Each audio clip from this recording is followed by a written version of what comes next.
The Adventure of the Blue Carbuncle. I had called upon my friend Sherlock Holmes upon the second morning after Christmas, with the intention of wishing him the compliments of the season.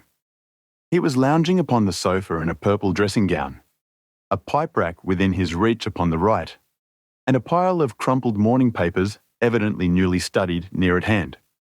Beside the couch was a wooden chair, and on the angle of the back hung a very seedy and disreputable hard felt hat, much the worse for wear, and cracked in several places. A lens and a forceps lying upon the seat of the chair suggested that the hat had been suspended in this manner for the purpose of examination. "You are engaged," said I. "Perhaps I interrupt you." "Not at all. I'm glad to have a friend with whom I can discuss my results. The matter is a perfectly trivial one." He jerked his thumb in the direction of the old hat. "But there are points in connection with it which are not entirely devoid of interest and even of instruction." I seated myself in his armchair and warmed my hands before his crackling fire, for a sharp frost had set in, and the windows were thick with the ice crystals.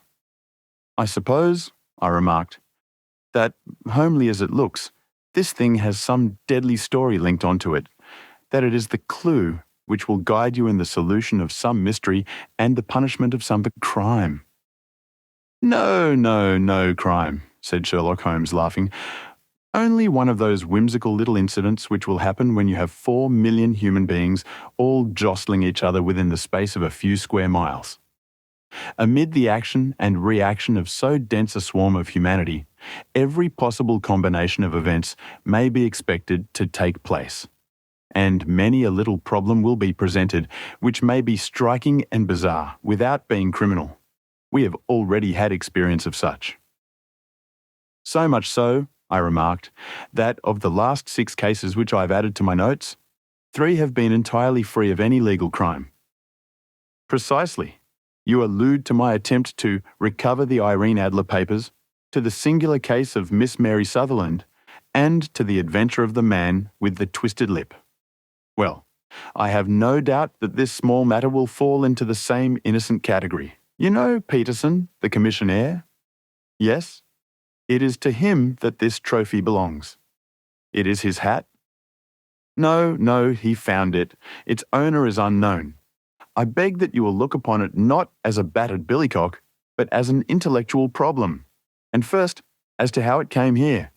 It arrived upon Christmas morning in company with a good fat goose, which is, I have no doubt, roasting at this moment in front of Peterson's fire. The facts are these. About 4 o'clock on Christmas morning, Peterson, who, as you know, is a very honest fellow, was returning from some small jollification and was making his way homeward down Tottenham Court Road. In front of him he saw, in the gaslight, a tallish man walking with a slight stagger and carrying a white goose slung over his shoulder. As he reached the corner of Goodge Street, a row broke out between this stranger and a little knot of roughs. One of the latter knocked off the man's hat, on which he raised his stick to defend himself and, swinging it over his head, smashed the shop window behind him. Peterson had rushed forward to protect the stranger from his assailants, but the man, shocked at having broken the window, and seeing an official-looking person in uniform rushing towards him, dropped his goose, took to his heels, and vanished amid the labyrinth of small streets which lie at the back of Tottenham Court Road. The roughs had also fled at the appearance of Peterson, so that he was left in possession of the field of battle, and also of the spoils of victory in the shape of this battered hat and a most unimpeachable Christmas goose, which surely he restored to their owner. My dear fellow, there lies the problem. It is true that for Mrs. Henry Baker was printed upon a small card which was tied to the bird's left leg.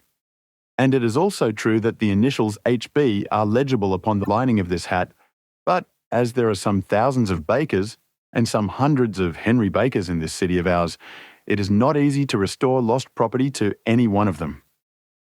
What then did Peterson do? He brought round both hat and goose to me on Christmas morning, knowing that even the smallest problems are of interest to me. The goose we retained until this morning, when there were signs that, in spite of the slight frost, it would be well that it should be eaten without unnecessary delay. Its finder has carried it off, therefore, to fulfill the ultimate destiny of a goose, while I continue to retain the hat of the unknown gentleman who lost his Christmas dinner. Did he not advertise? No. Then what clue could you have as to his identity? Only as much as we can deduce. From his hat? Precisely. But you are joking. What can you gather from this old battered felt? Here is my lens. You know my methods. What can you gather yourself as to the individuality of the man who has worn this article? I took the tattered object in my hands and turned it over rather ruefully. It was a very ordinary black hat of the usual round shape, hard and much the worse for wear. The lining had been of red silk, but was a good deal discoloured. There was no maker's name, but, as Holmes had remarked, the initials HB were scrawled upon one side. It was pierced in the brim for a hat securer, but the elastic was missing. For the rest, it was cracked, exceedingly dusty, and spotted in several places, although there seemed to have been some attempt to hide the discoloured patches by smearing them with ink. "I can see nothing," said I, handing it back to my friend. "On the contrary, Watson, you can see everything. You fail, however, to reason from what you see.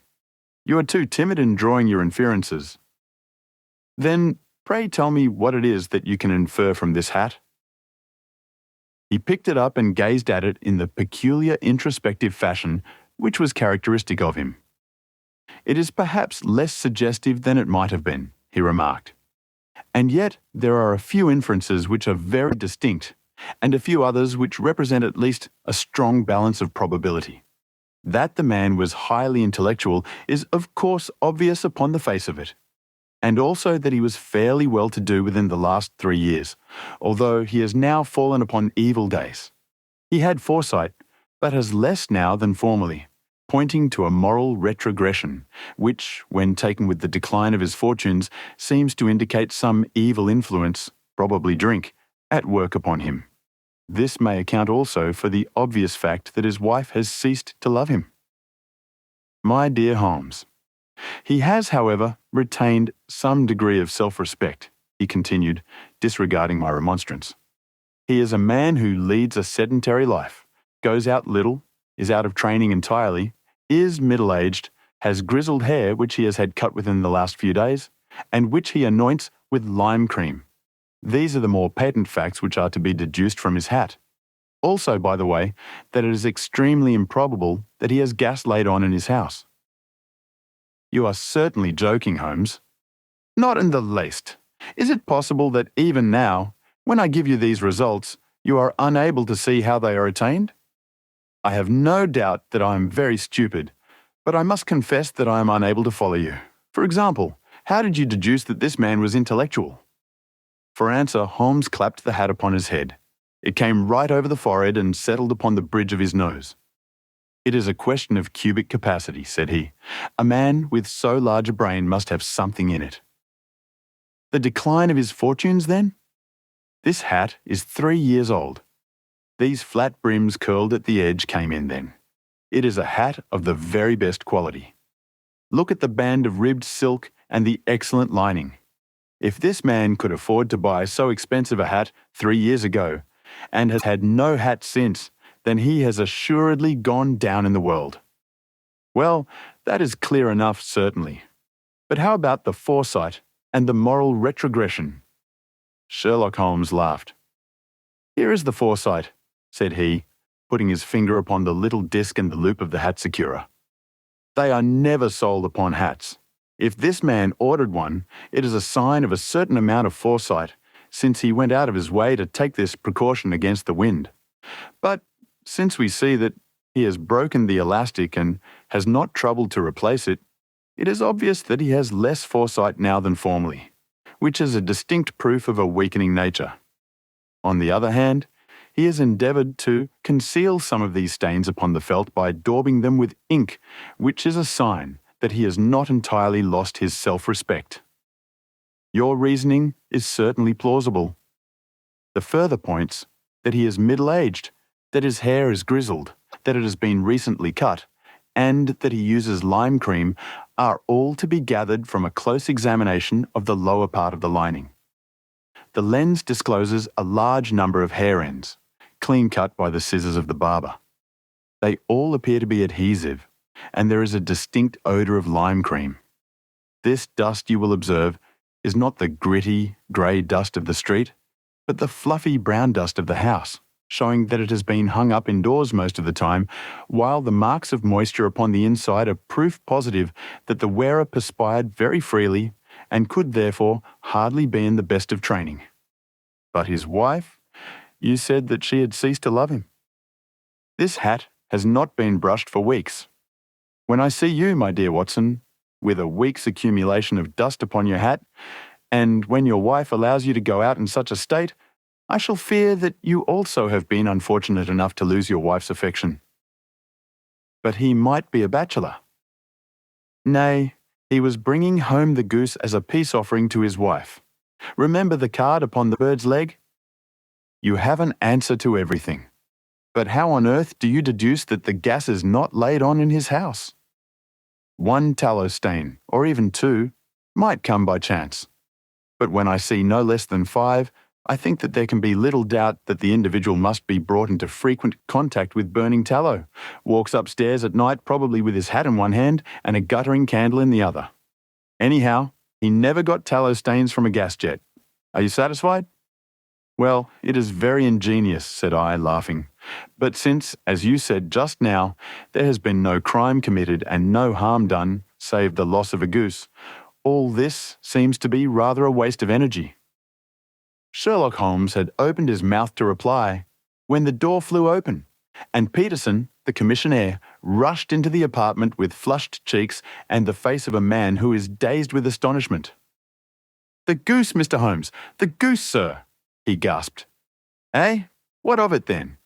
Has it returned to life and flapped off through the kitchen window?" Holmes twisted himself round upon the sofa to get a fairer view of the man's excited face. "See here, sir. See what my wife found in its crop." He held out his hand and displayed upon the centre of the palm a brilliantly scintillating blue stone, rather smaller than a bean in size, but of such purity and radiance that it twinkled like an electric point in the dark hollow of his hand.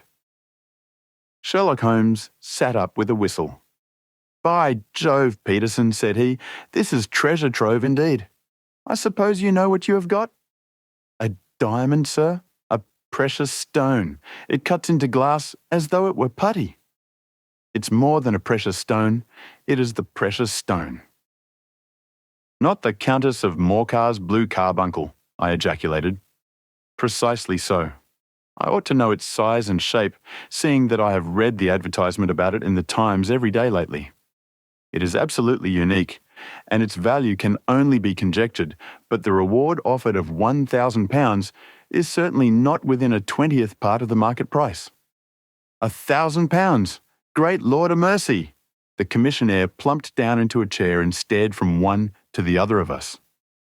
"That is the reward, and I have reason to know that there are sentimental considerations in the background which would induce the Countess to part with half her fortune if she could but recover the gem."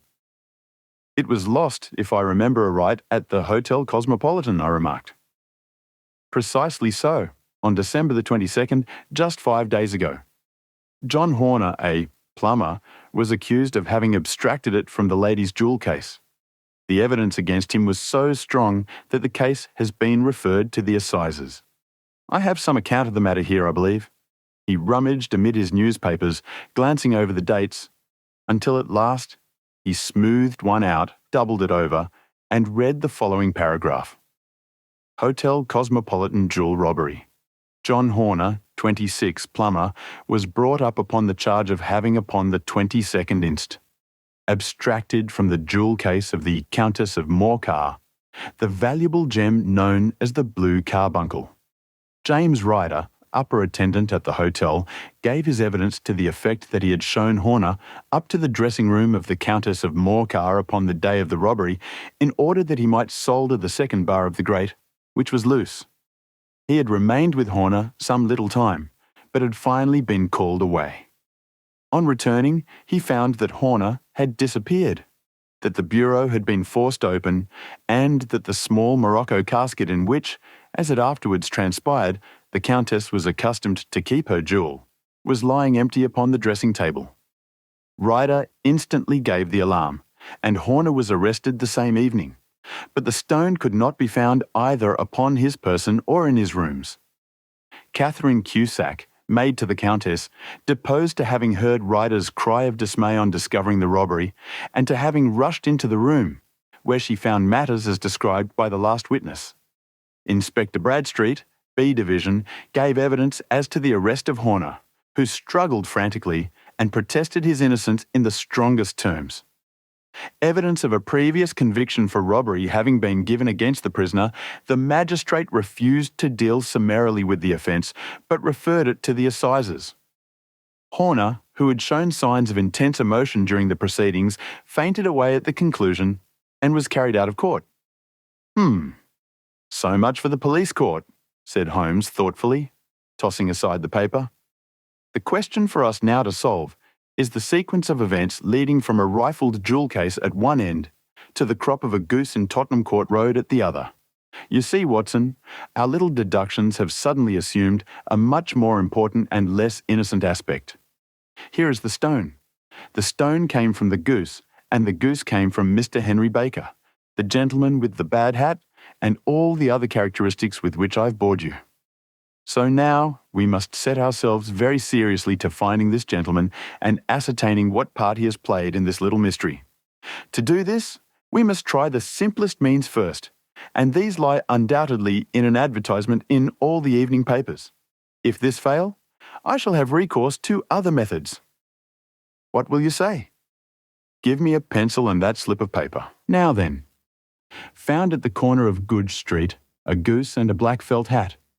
Mr. Henry Baker can have the same by applying at 6.30 this evening at 221B Baker Street.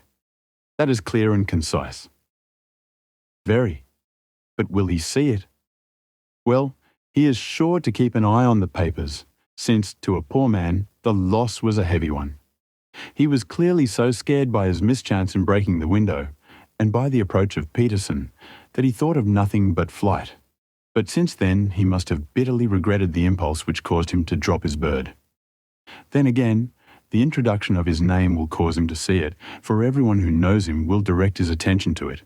Here you are, Peterson. Run down to the advertising agency and have this put in the evening papers. In which, sir?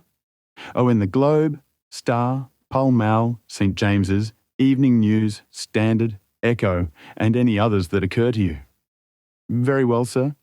And this stone? Ah, yes, I shall keep the stone. Thank you. And I say, Peterson, just buy a goose on your way back and leave it here with me, for we must have one to give to this gentleman in place of the one which your family is now devouring. When the commissionaire had gone, Holmes took up the stone and held it against the light. It's a bonny thing, said he. Just see how it glints and sparkles. Of course, it is a nucleus and focus of crime. Every good stone is. They are the devil's pet baits. In the larger and older jewels, every facet may stand for a bloody deed. This stone is not yet 20 years old. It was found in the banks of the Amoy River in southern China and is remarkable in having every characteristic of the carbuncle, save that it is blue in shade instead of ruby red. In spite of its youth, it has already a sinister history. There have been 2 murders, a vitriol throwing, a suicide, and several robberies brought about for the sake of this 40-grain weight of crystallized charcoal. Who would think that so pretty a toy would be a purveyor to the gallows and the prison? No. I'll lock it up in my strong box now, and drop a line to the Countess to say that we have it. Do you think that this man Horner is innocent? I cannot tell. Well then, do you imagine that this other one, Henry Baker, had anything to do with the matter? It is, I think, much more likely that Henry Baker is an absolutely innocent man, who had no idea that the bird which he was carrying was of considerably more value than if it were made of solid gold. That, however, I shall determine by a very simple test if we have an answer to our advertisement.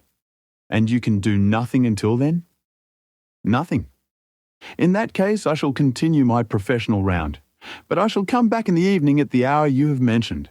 for I should like to see the solution of so tangled a business. Very glad to see you. I dine at 7. There is a woodcock, I believe. By the way, in view of recent occurrences, perhaps I ought to ask Mrs. Hudson to examine its crop. I had been delayed at a case, and it was a little after 6:30 when I found myself in Baker Street once more. As I approached the house, I saw a tall man in a Scotch bonnet, with a coat which was buttoned up to his chin, waiting outside in the bright semicircle which was thrown from the fanlight. Just as I arrived, the door was opened, and we were shown up together to Holmes's room. "Mr. Henry Baker, I believe," said he, rising from his armchair and greeting his visitor with the easy air of geniality which he could so readily assume. "Pray take this chair by the fire, Mr. Baker. It is a cold night, and I observe that your circulation is more adapted for summer than for winter. Ah, Watson, you have just come at the right time. Is that your hat, Mr. Baker?" "Yes, sir. That is undoubtedly my hat." He was a large man with rounded shoulders, a massive head, and a broad, intelligent face, sloping down to a pointed beard of grizzled brown, a touch of red in nose and cheeks, with a slight tremor of his extended hand, recalled Holmes's surmise as to his habits. His rusty black frock coat was buttoned right up in front, with the collar turned up, and his lank wrists protruded from his sleeves without a sign of cuff or shirt. He spoke in a slow, staccato fashion, choosing his words with care, and gave the impression generally of a man of learning and letters who had had ill usage at the hands of fortune. "We have retained these things for some days," said Holmes, "because we expected to see an advertisement from you giving your address. I am at a loss to know now why you did not advertise." Our visitor gave a rather shamefaced laugh. "Shillings have not been so plentiful with me as they once were," he remarked. "I had no doubt that the gang of roughs who assaulted me had carried off both my hat and the bird. I did not care to spend more money in a hopeless attempt at recovering them. Very naturally. By the way, about the bird, we were compelled to eat it." "To eat it?" Our visitor half rose from his chair in his excitement. "Yes, it would have been of no use to anyone had we not done so. But I presume that this other goose upon the sideboard, which is about the same weight and perfectly fresh, will answer your purpose equally well?" "Oh, certainly, certainly," answered Mr. Baker, with a sigh of relief.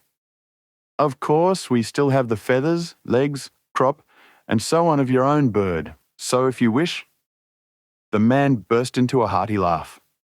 "They might be useful to me as relics of my adventure," said he, "but beyond that, I can hardly see what use the disjecta member of my late acquaintance are going to be to me.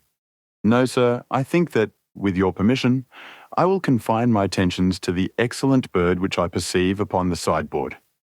Sherlock Holmes glanced sharply across at me with a slight shrug of his shoulders. "There is your hat, then, and there your bird," said he. "By the way, would it bore you to tell me where you got the other one from? I am somewhat of a fowl fancier, and I have seldom seen a better grown goose." "Certainly, sir," said Baker, who had risen and tucked his newly gained property under his arm. "There are a few of us who frequent the Alpha Inn, near the museum. We are to be found in the museum itself during the day, you understand. This year, our good host, Windigate by name, instituted a goose club, by which, on consideration of some few pence every week, we were each to receive a bird at Christmas. My pence were duly paid, and the rest is familiar to you. I am much indebted to you, sir, for a Scotch bonnet is fitted neither to my years nor my gravity." With a comical pomposity of manner, he bowed solemnly to both of us and strode off upon his way. "So much for Mr. Henry Baker," said Holmes when he had closed the door behind him. "It is quite certain that he knows nothing whatever about the matter. Are you hungry, Watson?" "Not particularly." "Then I suggest that we turn our dinner into a supper and follow up this clue while it is still hot." "By all means." It was a bitter night, so we drew on our ulsters and wrapped cravats about our throats. Outside, the stars were shining coldly in a cloudless sky, and the breath of the passers-by blew out into smoke like so many pistol shots. Our footfalls rang out crisply and loudly as we swung through the Doctor's Quarter, Wimpole Street, Harley Street, and so through Wigmore Street into Oxford Street. In a quarter of an hour, we were in Bloomsbury, at the Alpha Inn, which is a small public house at the corner of one of the streets which runs down into Holborn. Holmes pushed open the door of the private bar and ordered 2 glasses of beer from the ruddy-faced, white-aproned landlord. "Your beer should be excellent if it is as good as your geese," said he. "My geese?" The man seemed surprised. "Yes, I was speaking only half an hour ago to Mr. Henry Baker, who was a member of your goose club." "Ah, yes, I see, but you see, sir, them's not our geese." "Indeed, whose then?" "Well, I got the 2 dozen from a salesman in Covent Garden." "Indeed? I know some of them. Which was it?" "Breckenridge is his name." "Ah, I don't know him. Well, here's your good health, landlord, and prosperity to your house. Good night." "Now for Mr. Breckenridge," he continued, buttoning up his coat as we came out into the frosty air. "Remember, Watson, that though we have so homely a thing as a goose at one end of this chain, we have at the other a man who will certainly get 7 years penal servitude unless we can establish his innocence. It is possible that our inquiry may but confirm his guilt. But, in any case, we have a line of investigation which has been missed by the police, and which a singular chance has placed in our hands. Let us follow it out to the bitter end. Faces to the south, then, and quick march." We passed across Holborn, down Endell Street, and so through a zigzag of slums to Covent Garden Market. One of the largest stalls bore the name of Breckenridge upon it, and the proprietor, a horsey-looking man with a sharp face and trim side whiskers, was helping a boy to put up the shutters. "Good evening. It's a cold night," said Holmes. The salesman nodded and shot a questioning glance at my companion. "Sold out of geese, I see," continued Holmes, pointing at the bare slabs of marble. "Let you have 500 tomorrow morning." "That's no good." "Well, there are some on the stall with the gas flare." "Ah, but I was recommended to you." "Who by?" "The landlord of the Alpha." "Oh, yes, I sent him a couple of dozen." "Fine birds they were, too. Now, where did you get them from?" To my surprise, the question provoked a burst of anger from the salesman. "Now then, mister," said he, with his head cocked and his arms akimbo, "what are you driving at? Let's have it straight now." "It is straight enough. I should like to know who sold you the geese which you supplied to the Alpha." "Well then, I shan't tell you, so now." "Oh, it is a matter of no importance, but I don't know why you should be so warm over such a trifle." "Warm? You'd be as warm, maybe, if you were as pestered as I am. When I pay good money for a good article, there should be an end of the business. But it's, where are the geese? And who did you sell the geese to? And what will you take for the geese? One would think they were the only geese in the world, to hear the fuss that is made over them." "Well, I have no connection with any other people who have been making inquiries," said Holmes carelessly. "If you won't tell us the bet is off, that is all. But I'm always ready to back my opinion on a matter of fowls, and I have a fiver on it that the bird I ate is country bred." "Well then, you've lost your fiver, for it's town bred," snapped the salesman. "It's nothing of the kind." "I say it is." "I don't believe it." "Do you think you know more about fowls than I, who have handled them ever since I was a nipper? I tell you, all those birds that went to the Alpha were town bred." "You'll never persuade me to believe that." "Will you bet then?" "It's merely taking your money, for I know that I am right. But I'll have a sovereign on with you, just to teach you not to be obstinate." The salesman chuckled grimly. "Bring me the books, Bill," said he. The small boy brought round a small thin volume and a great greasy-backed one, laying them out together beneath the hanging lamp. "Now then, Mr. Cocksure," said the salesman, "I thought that I was out of geese, but before I finish, you'll find that there is still one left in my shop. You see this little book? Well, that's the list of the folk from whom I buy. Do you see? Well then, here on this page are the country folk, and the numbers after their names are where their accounts are in the big ledger. Now then, you see this other page in red ink? Well, that is a list of my town suppliers. Now, look at that third name. Just read it out to me. Mrs. Oakshott, 117 Brixton Road, 249, Red Holmes. Quite so. Now, turn that up in the ledger. Holmes turned to the page indicated. Here you are, Mrs. Oakshott, 117 Brixton Road, egg and poultry supplier. Now then, what's the last entry? December 22nd, 24 geese at 7s, 6 days. Quite so. There you are. And underneath, sold to Mr. Windigate of the Alpha at 12s. What have you to say now? Sherlock Holmes looked deeply chagrined. He drew a sovereign from his pocket and threw it down upon the slab, turning away with the air of a man whose disgust is too deep for words. A few yards off, he stopped under a lamp-post and laughed in the hearty, noiseless fashion which was peculiar to him. When you see a man with whiskers of that cut and the pink 'un protruding out of his pocket, you can always draw him by a bet, said he. I dare say that if I'd put £100 down in front of him, that man would not have given me such complete information as was drawn from him by the idea that he was doing me on a wager. Well, Watson, we are, I fancy, nearing the end of our quest, and the only point which remains to be determined is whether we should go on to this Mrs. Oakshott tonight, or whether we should reserve it for tomorrow.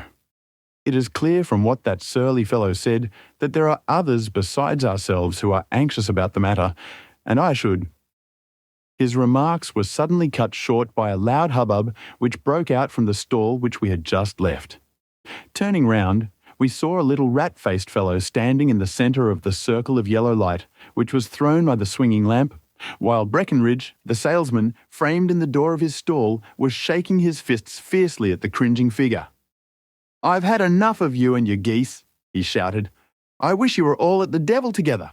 If you come pestering me any more with your silly talk, I'll set the dog at you. You bring Mrs. Oakshott here, and I'll answer her. But what have you to do with it? Did I buy the geese off you?" "No, but one of them was mine all the same," whined the little man. "Well then, ask Mrs. Oakshott for it."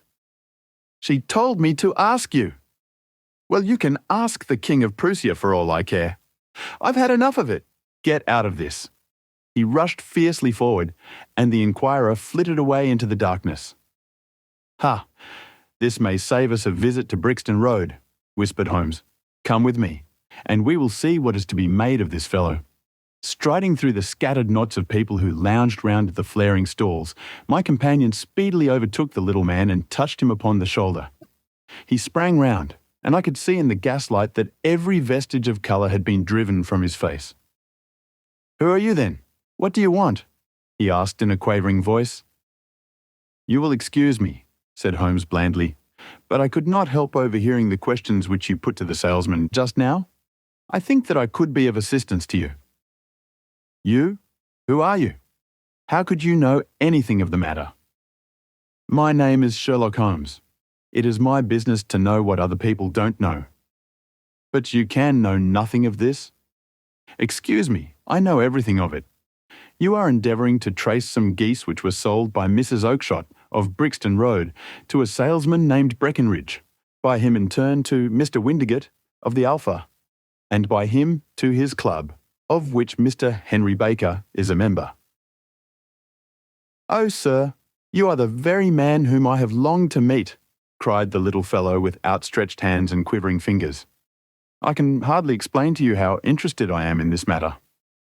Sherlock Holmes hailed a four-wheeler which was passing. "In that case, we had better discuss it in a cosy room, rather than in this wind-swept marketplace," said he. "But pray tell me, before we go farther, who it is that I have the pleasure of assisting." The man hesitated for an instant. "My name is John Robinson," he answered with a sidelong glance. No, the real name," said Holmes sweetly. "It is always awkward doing business with an alias." A flush sprang to the white cheeks of the stranger. "Well then," said he, "my real name is James Ryder." "Precisely so. Head attendant at the Hotel Cosmopolitan.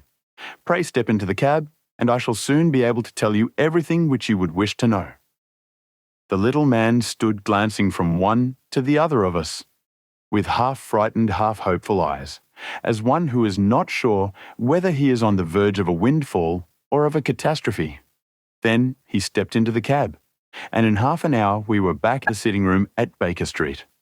Nothing had been said during our drive, but the high, thin breathing of our new companion and the claspings and unclaspings of his hands spoke of the nervous tension within him.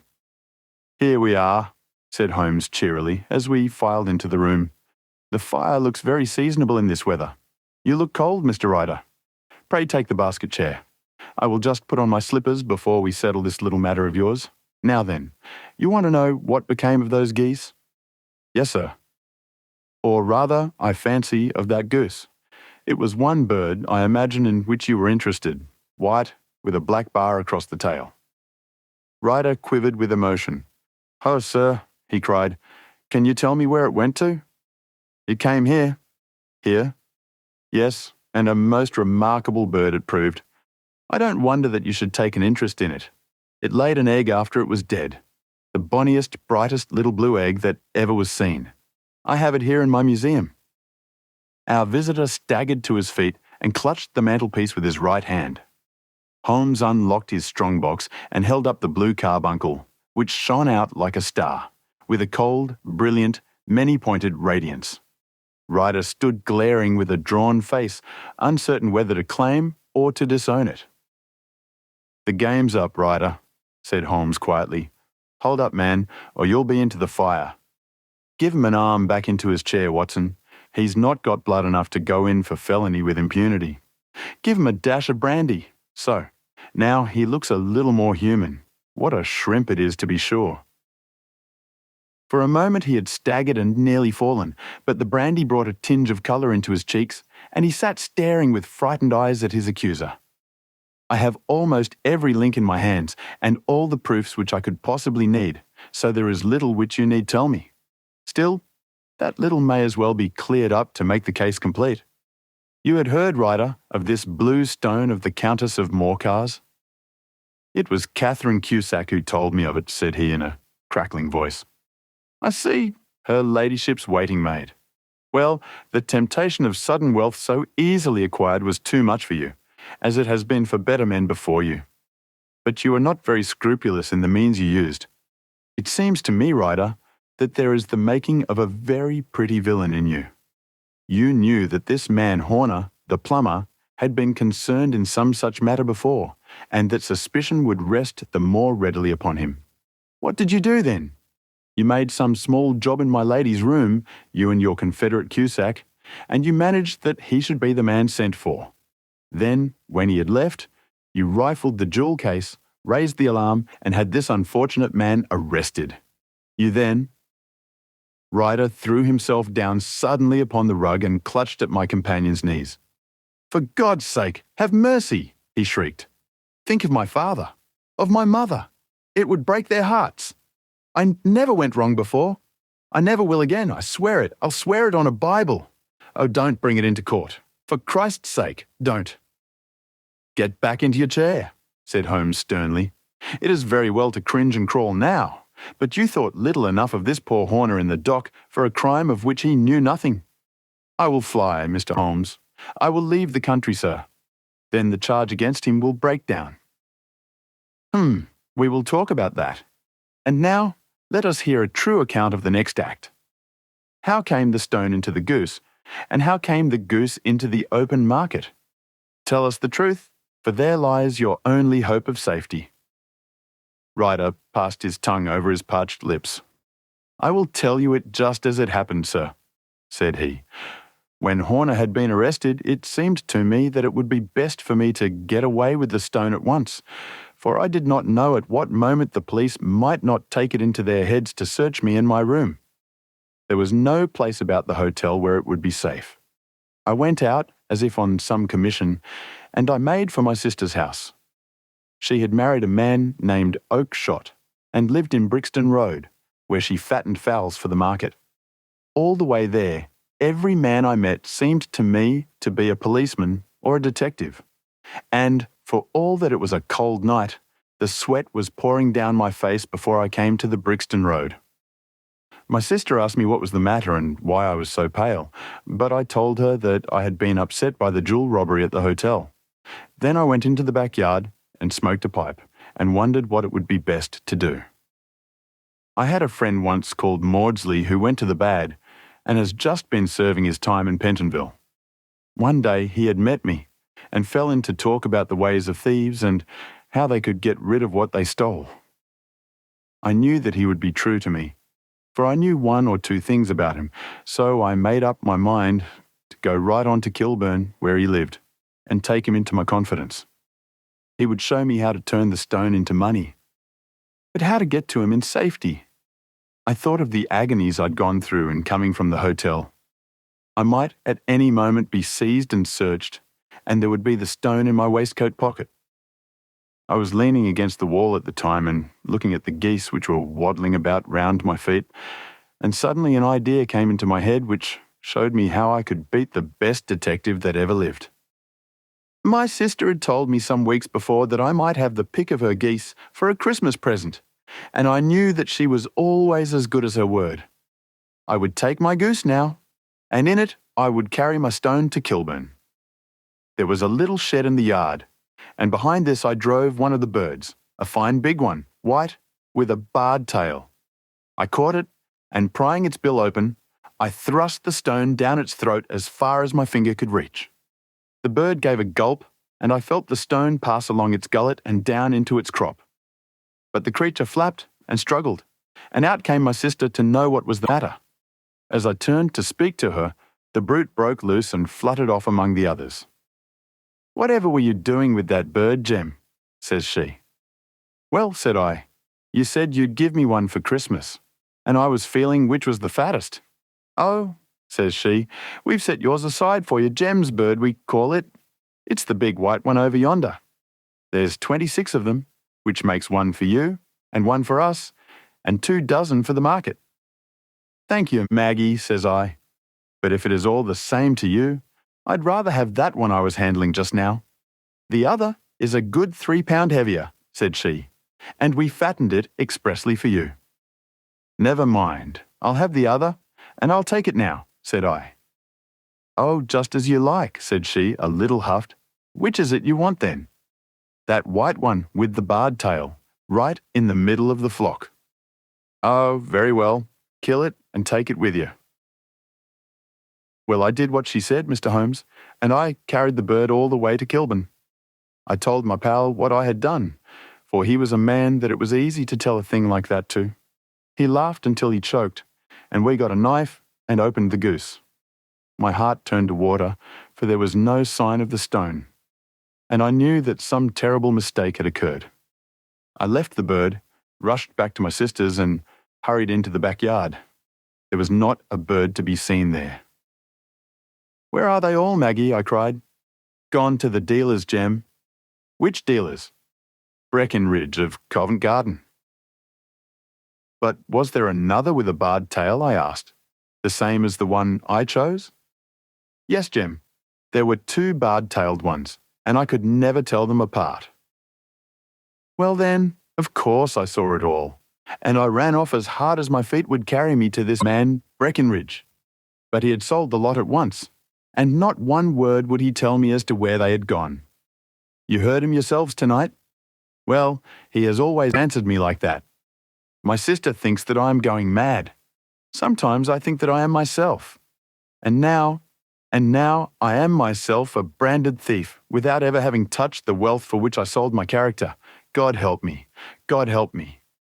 He burst into convulsive sobbing, with his face buried in his hands. There was a long silence, broken only by his heavy breathing and by the measured tapping of Sherlock Holmes' fingertips upon the edge of the table. Then my friend rose and threw open the door. "Get out," said he. "What, sir?" "Oh, heaven bless you. No more words. Get out." And no more words were needed. There was a rush, a clatter upon the stairs, the bang of a door, and the crisp rattle of running footfalls from the street.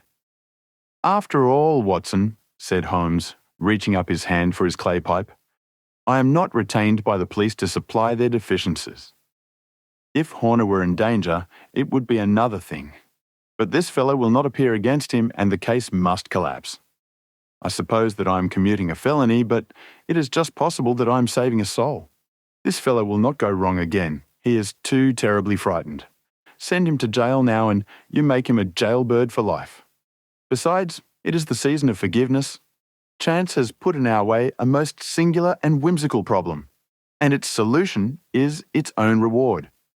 If you will have the goodness to touch the bell, Doctor, we will begin another investigation, in which also a bird will be the chief feature.